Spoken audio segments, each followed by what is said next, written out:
Arsenal have finally strengthened their forward line with the signing of Viktor Gyökeres, and what a signing he could be. Literally the best goal scorer in Europe since leaving Coventry City. Mikel Arteta will hope that Gyokeres can fire his side for the title, but how will he actually fit in? Hello, welcome back, I'm Statman Dave, and today we're going to be answering that question. If you're new around here, make sure to hit that subscribe button, like the video, but anyway, let's get this party started.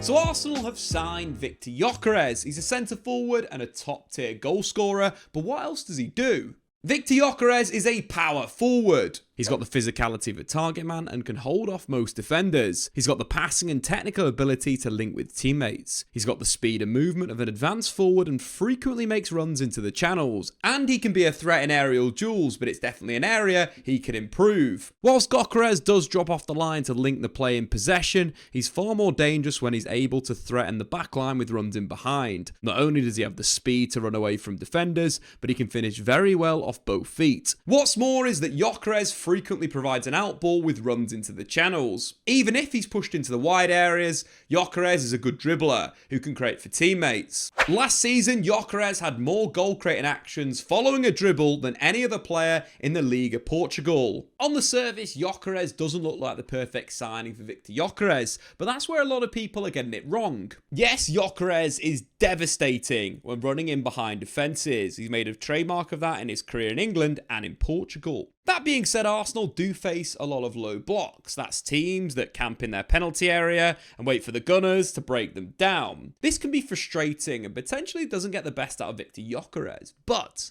that doesn't necessarily happen for 90 minutes week in, week out. There are opportunities to get Jockarez in that space in behind the opposition's defence. For Arsenal, of course, they love to build out from the back under Mikel Arteta, using short passing combinations, triangles, overloading the opposition's shape to basically create these counter-attacking situations. When they draw the opponents to press them high and then play through those lines, they could create these situations to allow Jockarez the ball in very, very dangerous areas. Take Arsenal have built out through their right-hand side, got Martin Odegaard in this position, he then could look for that direct pass. When thinking about Arsenal's centre forwards, you're looking at likes of Gabriel Jesus, probably doesn't make that run, or Kai Havertz doesn't make that run with as much power and precision as Jockarez, who not only has the pace to get there, but can add the decisive touch to a move when being played through. Take this goal against Estoril, very similar to what Arsenal could do with Jockarez. Playing out from the back with their goalkeeper, giving the attack a little bit of width,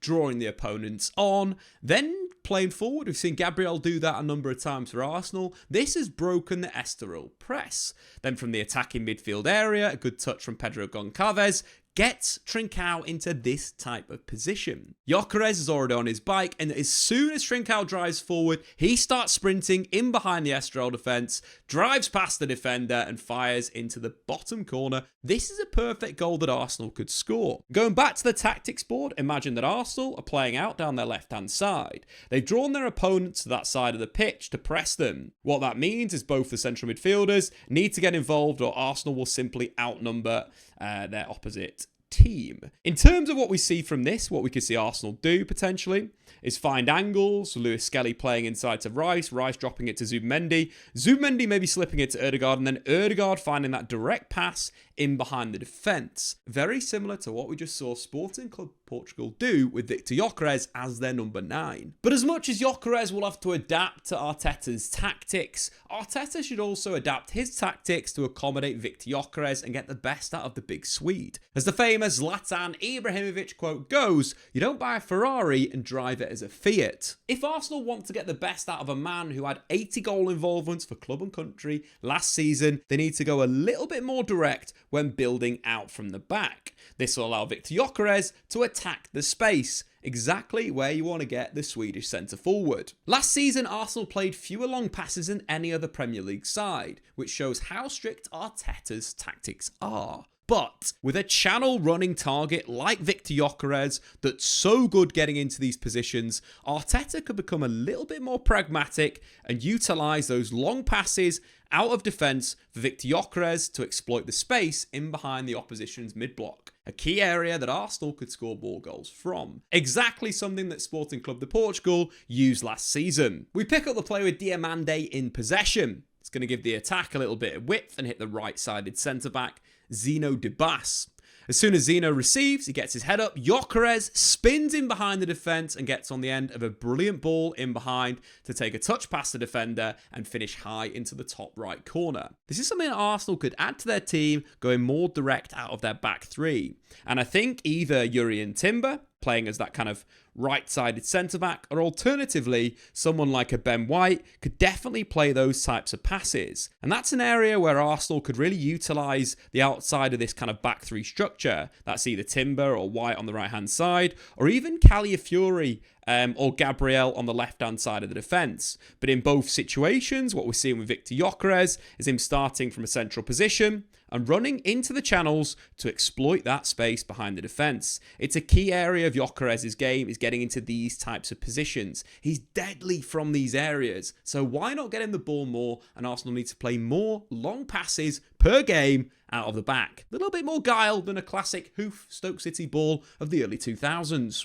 That being said, Arsenal failed to beat 4 teams in the Premier League last season: Everton, Brighton, Bournemouth and Liverpool, with the latter 4 being part of the top 4 in the Premier League for PPDA and challenge intensity. Arsenal struggled at times to build through mid-blocks that were really aggressive in certain areas, but now, with Viktor Gyökeres being that classic target into the channels, Arsenal can simply bypass some of the best pressing teams in the league and basically dismantle their biggest defensive weapon. With Arteta having a new striker in Viktor Gyökeres, this gives him another arm to really open up these types of teams. Other situations that would allow Jockarez to attack the space in behind the defence would be actual counter-attacks. 13 teams took more shots from fast breaks than Arsenal last season, but only Spurs and Liverpool scored more goals on the break than the Gunners. Arsenal are clearly very effective on the counter-attack, but as a follower of Pep Guardiola, Arteta believes in ball retention. That's all well and good, but they're kind of ignoring one of the most effective ways they've scored goals in the Premier League, that being on the counter-attack. And this is exactly where Viktor Gyökeres comes in. Unsurprisingly, he scored more goals from fast breaks than any other player in the Portuguese league last season. There are 2 major improvements this can bring. Number 1, if Arsenal get the lead, maybe just be playing through direct from Viktor Gyökeres, having him running in behind and then finishing. What they can do after is drop back into a 4-4-2 shape to allow them to sit in a bit of a mid-block.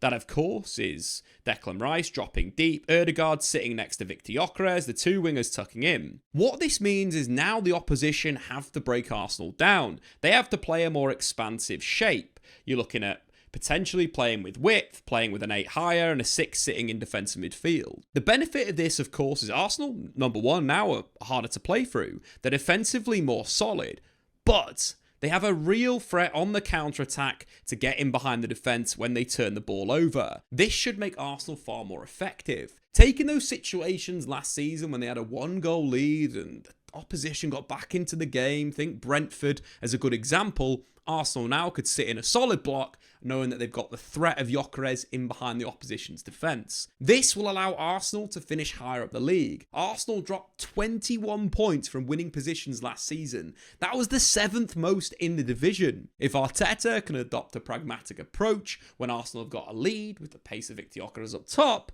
that will allow them to win more games of football, thus putting them closer to Liverpool in their quest to win the title. And the second major improvement is Arsenal will be more of a threat on the break in the bigger games. It's a well-known fact that Arsenal have not lost against a Big Six side in the last 2 seasons. Furthering on from that, Arteta's approach is different in these games. Arsenal averaged 46.5% possession versus 61.9% against the other 14 sides. Arsenal play more counter-attacking and defensive against the likes of Liverpool and Manchester City. But with Viktor Gyökeres now as the number 9, Arsenal could play even more direct in these situations and catch the likes of Man City out when they're in their build-up structure, allowing Jockarez a clean route to goal. Take this shot that rattled the bar against Arsenal. Receiving a simple outball from Harder in the left channel against Saliba, Jockarez holds off one of the best centre-backs in the league. rolls him and drives towards goal. There's a 1v1 with Kivior. Jockarez simply does him for pace on the outside and hits the woodwork with his weaker left foot. Now imagine if this was part of the plan for Arsenal, that being Jockarez being released in behind the defence, but being supported by another player,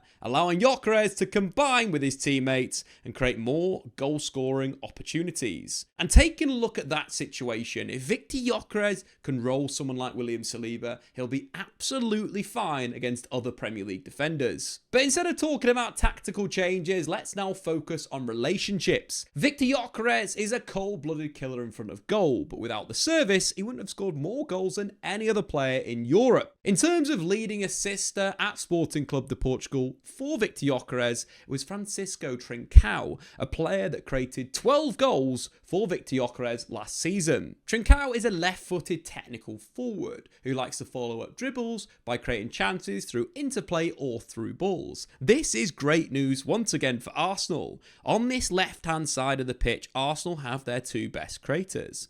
And if Viktor Gyökeres can run the right channel at the right time, following Arsenal's build-up play on the right-hand side, either Bukayo Saka could find the through ball in behind the defence, or alternatively, it being shipped to Martin Ødegaard to find that pass, Arsenal have got a recipe for real success in the final third. So let's take a look at one of Viktor Gyökeres' goals against Boavista as an example of how this could look for Arsenal. So we pick up the play with Quaresma playing a pretty poor ball into Jockarez. He does well to drop off the line, pick up the possession and shield the ball. It goes back to Holland in central midfield. Sporting then use the up back through method of creating opportunity. Here is where you'd expect someone like a Martin Ødegaard to be, in this area, driving through the defence before finding a great ball for Jockarez, who's receiving on his right side, which is his stronger side, who can fire back across the goalkeeper to give Sporting the third goal of the game. That's exactly the type of move that Ødegaard and Jockarez could combine with in the Premier League for Arsenal. And what's more, it doesn't have to be Arsenal's main creators. Jurrien Timber and Ben White are superb passers, who could release Jockarez in the same way that Zeno de Bas did in the earlier example we looked at. But Jockarez isn't just about scoring goals. Sometimes he makes those runs into the channel to be a progression option, to get his team up the pitch. And this is something that Arsenal potentially could adapt their build-up structure, potentially creating an asymmetrical shape. That is the far winger, let's say Martel in this example, holding the height and the width of the team, and Saka dropping a little bit deeper with Jockarez maybe spinning into that right channel. Still maintaining Arsenal's build-up structure, but getting someone like Bukayo Saka deep in possession, and then him being able to use his dribbling to progress the play. Creating a 2v1 on the fullback could lead to very dangerous play for Arsenal on the opposition's backline. Adapting that build-up structure is something that Jockarez could give to Arsenal. Take the fourth goal against Boavista. Quenda in possession plays a ball down the line to exactly where we just looked at Viktor Gyökeres operating in. He's an option, but he's in a classic wing position. He's facing up the defender. Something that was really weird about Jockarez is in these positions he operates as a winger. It's very devastating on the dribble. But in this situation, we see he simply ship possession back inside. Quenda grabs the ball, takes a good first touch, and then works it in between the lines. The ball's then worked out wide, good turn from Trincao, who shipped it to Harder in behind the defence, and where's Jockarez? Back in that centre forward position to provide the tap-in for a really good goal. You could imagine Arsenal doing that, building up down their right-hand side, Saka dropping deeper, finding that pass in behind the opposition defence to Jockarez pulled wide. You then got Ødegaard in the middle who plays that pass to allow Arsenal to score a very, very good possession-based goal. What frustrates me about people's opinions on Viktor Gyökeres is when they think that Viktor Gyökeres is only a threat when there's space in behind the defence. When that space is gone, Jockarez is a bad player. That simply is not true. Jockarez is technically good, he's good at holding up the play and makes quick decisions when receiving the ball. He's not like a Harry Kane that would kind of drop off the line, get on the ball and switch the ball and play big long passes, but it's more of a traditional target man, as we say, that if he's coming over to get on the ball, let's say to support the right-hand side of the pitch, with Arsenal building down that side, he'll receive defeat and simply shift the ball on quickly before getting back into that centre forward position as we saw in that previous example. Alternatively, if the striker does jump on his back, he's got the strength to hold off the play and once again ship possession before getting into that number 9 position, something that Arsenal have lacked. And we saw another example of this in his hat-trick goal against Boavista from earlier. Gyokeres neatly recovering the ball, controlling it and shifting it on before immediately sprinting towards the goal to get on the end of a Trincao through ball. And another big thing when we're talking about relationships, Viktor Gyökeres will start to take the attention of 1, 2, even 3 of the opposition. And that creates space. Let's take Viktor Gyökeres again with his real simple hold-up play into feet. Let's say he's getting picked up by the number 4. In a few weeks of the Premier League, people will start going, all right, okay, now we need 2 defenders to pick up Viktor Gyökeres. Oh, now we also need the number 6 to drop that pass because we know how deadly Jockarez is into feet. That is just doing one thing. Of course, creating space for blindside runs, let's say Declan Rice getting in behind, potentially from the far side winger, running in behind the defence. This is a big thing that Jockarez will do. His goals alone will mean that teams will start picking him up, which not only will lead to positions and situations where Declan Rice could play through balls into the inside left, but also you could look at 1-2 situations, that being potentially Martin Ødegaard, starting from a wide area with the ball at his feet, looking Viktor Gyökeres to try and get a little bit of space to escape that number 6 as the hold-up and then run it off him, little ball in behind, and then of course Ødegaard running in behind the defence to finish off the move. And we've got 2 really good examples of Jockarez linking with his teammates to allow them to score goals. Just to note, I've picked these goals because I believe Arsenal could replicate these moves. Take this one from the Portuguese league. Sporting going long to Viktor Gyökeres, him being a target. Not only holding off the defender, but spinning and taking a good turn to get himself into the box. He's now at the byline, he's not really got any option to get a shot away, so he's going to recycle possession. But just watch how Quenda drops off the line. Jockarez takes the attention of basically 3 defenders. Quenda goes on the other side, beats the first opponent with a nutmeg, goes back, cuts into that left foot and fires into the far corner. A superb goal that could be replicated by Bukayo Saka. And let's move forward to another example, this time against Atalanta. Once again, Jockarez taking the attention of defenders. Sporting lose a bit of a positional play. They shift the ball from the right-hand side to the left-hand side before Reis goes back inside, and then there's a forward pass into Jockarez's feet from Pedro Goncalves. Think this as Martin Ødegaard. A ball into his feet, Jockarez holding off Haim, who's one of the best 1v1 defenders on the planet, ships the ball to Pedro Goncalves with a nice little flick, who finishes it comfortably. Martin Ødegaard's a player that we all want to see get back to that 15 non-penalty goal season, and I do believe with someone like Viktor Gyökeres and the ability to find him, hit his feet and run off him, we'll see more goals from Martin Ødegaard. Overall, I think Viktor Gyökeres will be a fantastic addition to Arsenal. After performing in the Championship, I really don't see him struggling with the physicality of the Premier League. Will he score as many goals as he did in Portugal? Probably not, but he'll still score a lot of goals. In terms of ability, he's literally the best goal scorer in Europe. So if I can't give a 10 for that, I don't really know what I'm doing here anymore. Finances are solid in my eyes. Jockarez is a £100 million player, so any price under that is a great deal. The only concern is adapting to Arsenal's style, but I think Arteta is too smart to not accommodate him, even in the short term. So overall, I rate this deal 4.5 stars. But anyway guys, what do you think? Will Viktor Gyökeres be a success at Arsenal, and can he fire them to the title? I've been Statman Dave, subscribe if you're new, and of course, we'll see you next time. Thanks for watching. If you've enjoyed this video, why not check out some more content on the Statman Dave YouTube channel?